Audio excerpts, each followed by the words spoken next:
Paki-start ko na, boss. Ayan, shoutout kay boss. Saan kaway dyan, boss? Ayan ah. Paki-start. Okay. Ayun, mandar na. Ubus na yata yung gas. Ayan o. Birit mo. Okay na.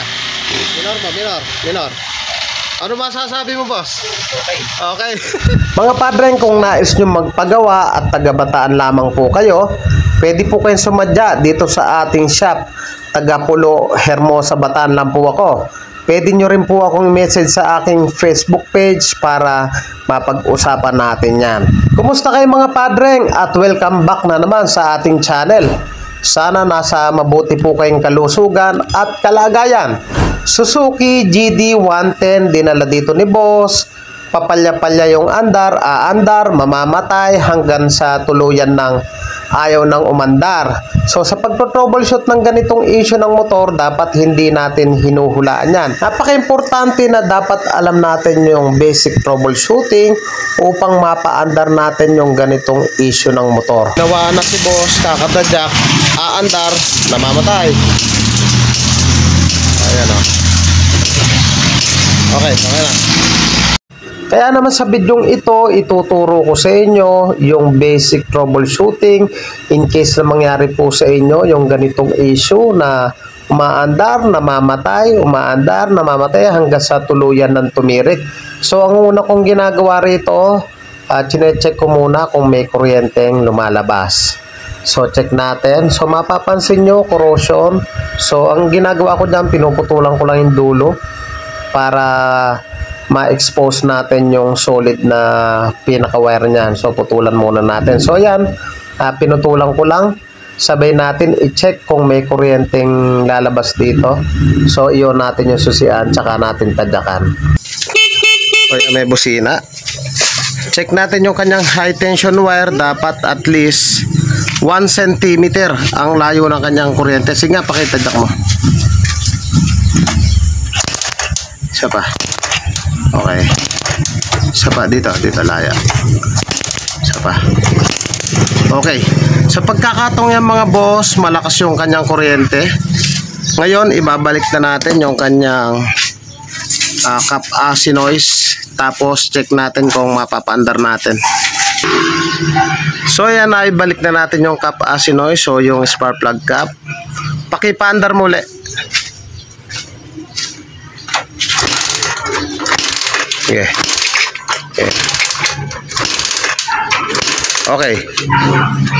Ayaw umandar, tanggalin uli natin.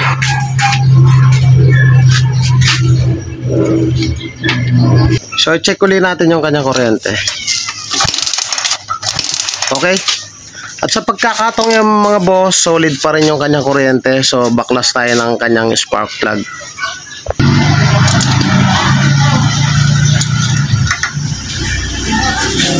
At dito sa kanyang spark plug, kung mapapansin nyo, sobrang layo ng kanyang gap. So napudpud na yung kanyang center electrode. Dapat to at least 25,000 of an inch or sukat ng lagari. So ngayon, try nating itutok. Tututok natin to dahil sobra sa layo. Pasok natin lagari.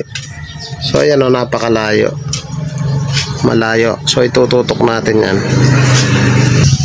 So ayan na, itutok na natin yung kanyang gap. Ngayon balik na natin yung kanyang spark plug cap. Check natin yung binabatong kuryente nito. So ayan, i-check natin yung kanyang kuryente. Paki-kick mo ulit. Sige. Oops, okay na. So pwede na natin ibalik. So ayan, nabalik na natin. Try uli natin paandarin. Ipaki-start mo. Okay.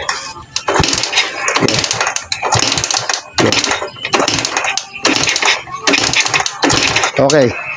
At sa pagkakatong yung mga padreng, solid naman yung binibigay na kuryente, pero ayaw pa rin umandar. Sinasabi ni boss na stock daw ng 1 linggo, kaya maobliga tayo maglinis ng carburetor. Tanggalin lang natin yung 3 screw dito sa kanyang carburetor. Pagkatanggal niyan, i-check natin yung kanyang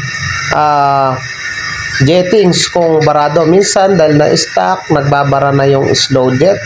kaya nag-hard starting itong mga motor natin. So ang gagawin lang natin, baklasin natin yan, check natin kung may butas yan. Pero dahil ayan, nabuksan ko naman siya, nakikita ko mukhang malinis naman. So sinasabi ni boss, regular naman siyang naglilinis ng carburetor. So ayan, baklasin natin, silipin natin yan kung may butas. Ayan, may butas naman. Sa pagkakataong yan mga boss, may butas naman, ganun din yung isa. So pwede na nating ibalik yan at check natin kung aandar na siya. So okay naman to, so ibalik na natin yan.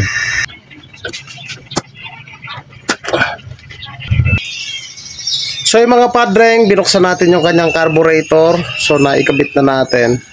So malinis naman yung kanyang carburetor. Ang halos pinihit ko lang yung kanyang hangin, yung kanyang air screw dun sa baba. So linagyan ko siya ng 2.5. Tapos ang ginawa lang natin yung kanyang spark plug, dahil malayo na yung pinaka-tip niya, tinutok lang natin. Pero advice natin kay boss, dapat yan palitan na, kumbaga pinaandar lang natin ngayon. Paki-start mo nga.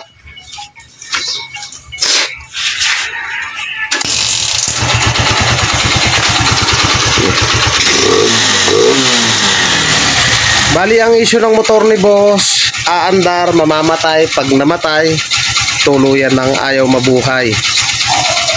So sundan nyo lang yung video kung paano natin step by step pinaandar yung ganitong motor ngayon. Update ko kayo kung mamamatay pa yan, dahil sabi niya kanina papatay-patay. So papabayaan ko munang umandar yan. So yung mga boss, namatay na uli. Sige, pakitadyak muli. Ayan o, ayaw na umandar o. So ang gagawin natin dyan, okay na, papalitan na natin yung kanyang spark plug dahil tinutok lang natin yan.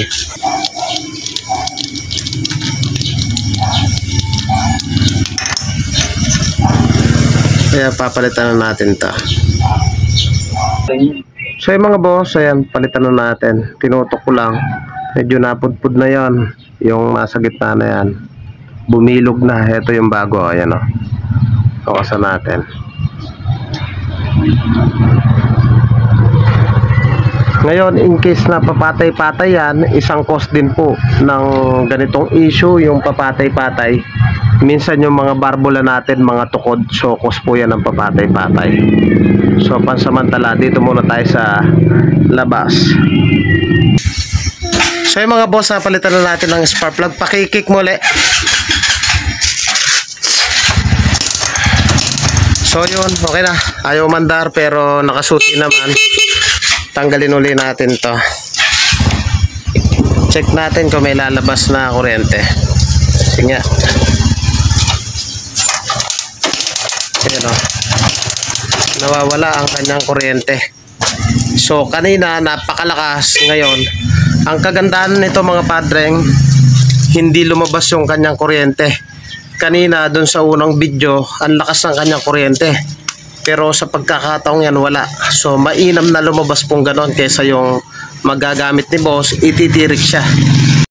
Kaya naman pag ganyan ang issue mga boss, na tuluyan ng nawalan ng kuryente, kanina napakalakas, so tatargetin natin dyan yung kanyang CDI. So tatanggalin natin yung kanyang bangko tsaka yung kanyang tangke para ma-expose natin yung kanyang CDI. Start ulit. Sige, okay na. Layo mo. Okay. Okay na. So yan, bago na i-spark plug, ganun pa rin. Tanggalin natin to. Pakitanggal mo nga to. Yan. Check natin kung may lalabas na kuryente. May busina naman. Check natin. Sige. Okay, so yun mga boss, confirm. So kanina may kuryente, ngayon nawala na naman. So nagpalit na rin tayo ng spark plug dahil palitin na rin. Lininis natin yung karburador, okay naman. Linagyan natin ng 2.5 na pihit dun sa hangin. Ngayon ang isusunod natin mga boss dito sa kanyang CDI. Dito sa kanyang CDI, yung blue, ito yung pulser, ito yung orange na may yellow, ito yung ating kill switch. Yung white naman, ito yung ating ignition coil, samantala itong orange na may white, ito naman yung ating accessories wire na kapag sinusian natin, nakasusi. Dapat itong orange na may white, dapat po yan may supply ng 12 volts. So gamit yung ating test light, lagay lang natin yung clip dito sa negative. Sundutin natin yung positive, dapat iilaw. Sundutin natin tong accessories wire ng ating CDI, dapat iilaw. So sa pagkakataong yung mga boss, walang supply, kaya automatic nawawalan ng supply ng kuryente. So ang issue nito, patirik-tirik, aandar, titirik. Possible na yung orange na may white. So ibig sabihin possible na nasunog na, o kaya naman totally naputol na. So dito sa kanyang switch ng ating stoplight, may kulay orange. Ito. Itong kulay orange, ito yung pag sumusi tayo, masusupply ng 12 volt supply, dapat to iilaw. Sundutin muna natin. Ayan o, umilaw mga boss. So ibig sabihin ang gagawin natin, kukuha tayo ng 12 volt supply dito sa kulay orange para mabatuan tong accessories wire ng CDI. So gagamit lang tayo ng kapirasong wire, tatap natin dito sa orange papunta dito sa orange na may white. So yung mga padreng, tinap na natin dito sa orange, tumakbo sa orange na may white. Gamit yung ating test light, naka-negative tayo, dapat iilaw na po yung accessories wire ng ating CDI. Lipat lang tayo rito. Dapat iilaw po to. So yan, paki-on mo. On. So yun, naka-on na, dapat iilaw. Ayan o, umilaw na. So sa pagkakataong yung mga boss, kompleto na yung supply ng ating CDI.